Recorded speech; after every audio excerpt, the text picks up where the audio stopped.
παιδιά, είναι κάτι αδιανόητο για αυτούς. Το πακέτο στήριξης που δόθηκε στην Ελλάδα δεν επιλύει την κρίση, παρά αναγκάζει τη χώρα να βυθιστεί βαθύτερα σε αυτήν. Αντί να γίνουν επενδύσεις στην ύπαιθρο, να φτιαχτεί κάποια παραγωγή που να μην βασίζεται στον τουρισμό, να χτιστεί κράτος πρόνοιας και να γεμίσει ο λαός αισιοδοξία, περικόπτονται τα εισοδήματα του κόσμου. Το ΔΝΤ, διαβόητο για τις πολιτικές λαιλασίες του στο τρίτο κόσμο, τα μάζεψε και έφυγε από την Λατινική Αμερική. Τώρα κατασπαράσει τα άκρα της Ευρώπης. Θα το αφήσουμε αυτό να συμβεί? Θα το αφήσουμε πραγματικά αυτό να συμβεί? Αυτή η φράση, κυρίες και κύριοι, είναι τα λόγια ενός ανθρώπου ο οποίος είδε στην Ελλάδα, είδε, κατέγραψε, πήγε στη χώρα της. Είναι αυτή η δημοσιογράφος η οποία έγραψε ένα ολόκληρο κείμενο στην σουηδική εφημερίδα και περιγράφει ακριβώς την κατάσταση που ζουν σήμερα οι Έλληνες. Και ξέρετε, αυτό το συγκεκριμένο βίντεο το φτιάξαμε για να δείξουμε ότι ο κόσμος που είναι στο εξωτερικό αντιλαμβάνεται, συμπάσχει την κατάσταση των Ελλήνων. Δεν ξέρω κατά πόσο συμπάσχουν οι άλλοι που βρίσκονται εδώ μέσα. Είμαι σήμερα πραγματικά, σας λέω, εκνευρισμένος και προσπαθώ να διατηρήσω ψυχραιμία μου όπως και όλοι φαντάζομαι εκεί έξω. Θέλω τη δική σας συμμετοχή, θέλω τα μηνύματά σας, τα email, τα τηλέφωνά σας, να μας μεταφέρετε και εσείς το κλίμα το οποίο επικρατεί και αν μπορούμε τουλάχιστον να δώσουμε ελπίδα ο ένας στον άλλον. Γιατί έτσι μπορούμε να φτάσουμε κάπου.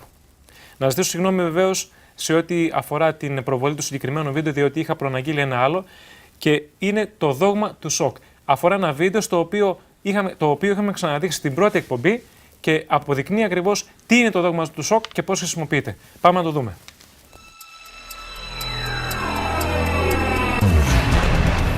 Σοκ και δέος. Σενάριο συνωμοσίας ή ένα καλωστημένο σχέδιο? A state of shock is not just what happens to us when something bad happens.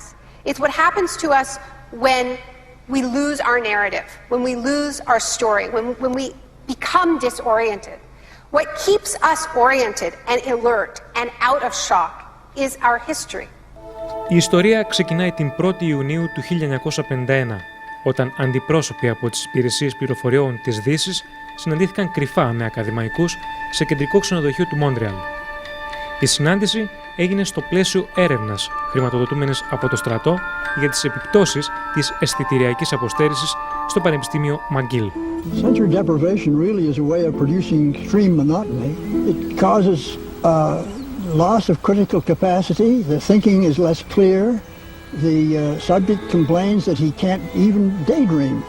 And when you have college students that can't daydream, they're in a bad way. Τακτικές που είχαν στόχο την υποβάθμιση της προσωπικότητας και της αξιοπρέπειας, τον εκφοβισμό και την πρόκληση σοκ εφαρμόστηκαν από τις υπηρεσίες πληροφοριών κατά την ανάκριση κρατουμένων.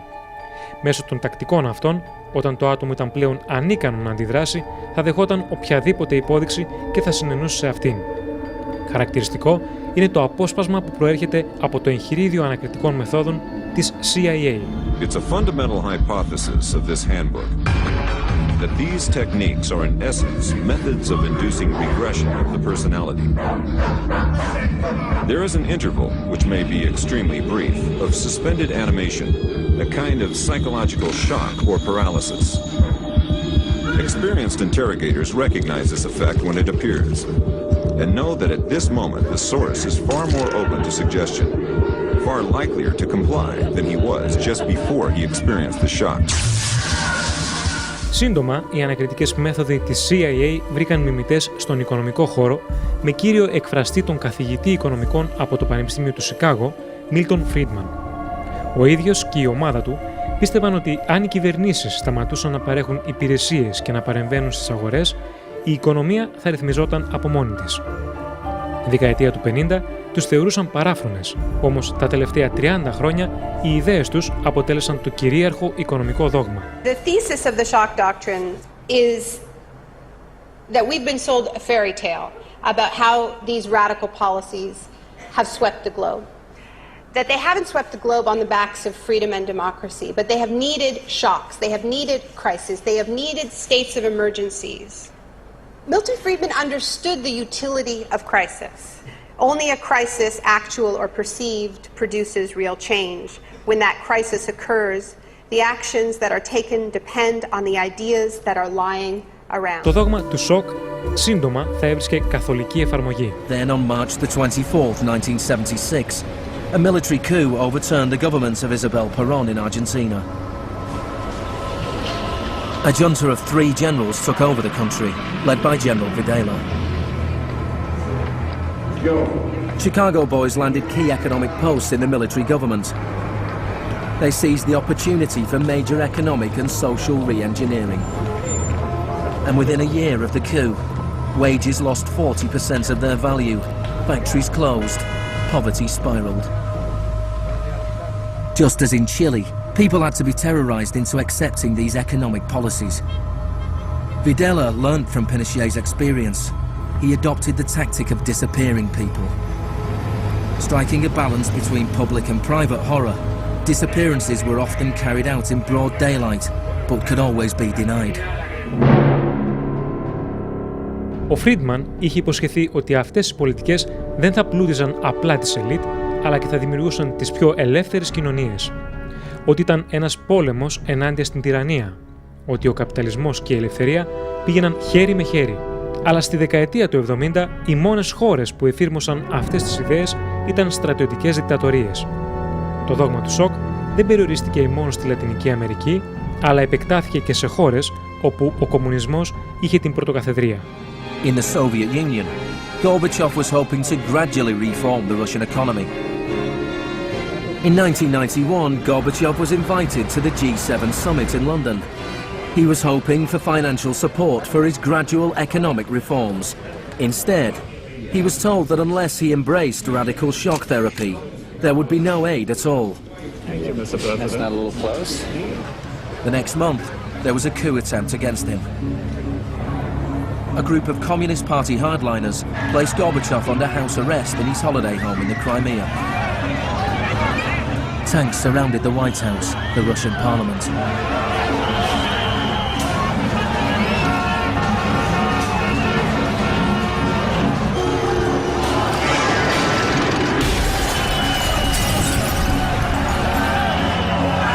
Amid the chaos of street clashes, it was obvious that to reinforce their position, the hardliners would have to resort to violence. Such action between the people and the security forces has not been seen since the early days of the Russian Revolution. By dawn this morning, amid a sea of debris, it was becoming clear that the coup was disintegrating. The Russian parliament building was unscathed, the military had not made their move. Inside, Boris Yeltsin was more powerful than ever.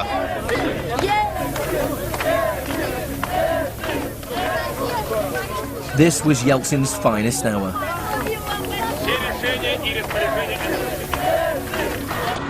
Gorbachev was released and he returned to Moscow, but he had lost much of his power.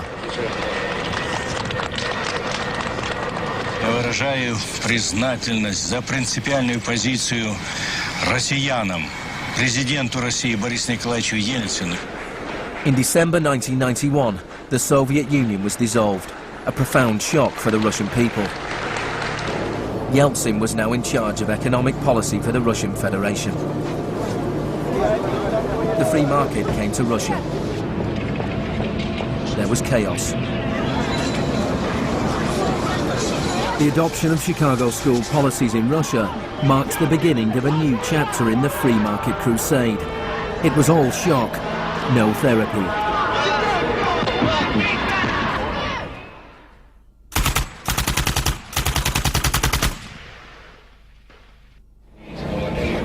Despite the public efforts to promote popular capitalism, the reality was a small handful of businessmen made vast fortunes.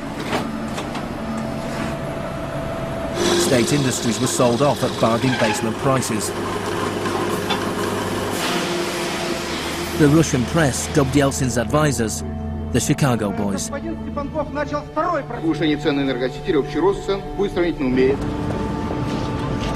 Yeltsin's shock therapy meant that in 1992, the average Russian consumed 40% less than in 1991.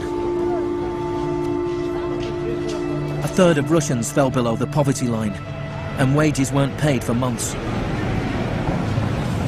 One expert today predicted 140 million Russians will soon be living below the poverty line. Corruption was rife. Organised